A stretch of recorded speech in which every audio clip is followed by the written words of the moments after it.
Nabuo ang International Criminal Court dahil sa Rome Statute, ang tratadong pinagtibay sa Rome, Italy noong July 17, 1998 at naging epektibo noong July 1, 2002.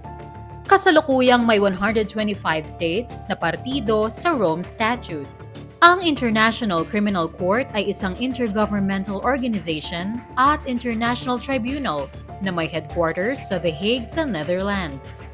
Ito ang una at natatanging permanent international court na may jurisdiksyong litisin ang mga individual para sa mga international crimes na nakalista sa Rome Statute.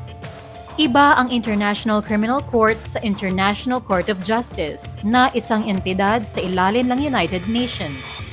Binibigyan ng Rome Statute ang ICC ng jurisdiksyon sa apat na pangunahing krimen. Una rito ang genocide o ang pagsira sa kabuuan o bahagi ng isang national, ethnic, racial o religious group sa pamamagitan ng pagpatay sa mga miyembro nito o sa ibang pamamaraan tulad ng pagpigil ng panganganak sa loob ng grupo.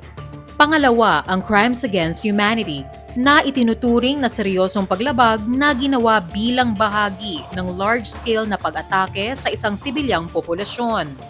Kabilang sa mga crimes against humanity na nakalista sa Rome Statute ang murder, rape, imprisonment, enforced disappearance, enslavement, partikular na mga babae at bata, sexual slavery, torture, apartheid, at deportation. Pangatlo ang mga war crime na kinabibilangan ng paggamit ng mga child soldier o mga batang sundalo, pagpatay at torture ng mga sibilyan at mga prisoner of war, sadyang pag-atake sa mga ospital, mga historic monument o mga gusaling ginagamit para sa relihiyon, edukasyon, sining, agham at mga charitable activities. Pang-apat, ang crime of aggression. Ito ang paggamit ng armadong puwersa ng Estado laban sa soberenya, integridad at kasarinlan ng iba pang Estado.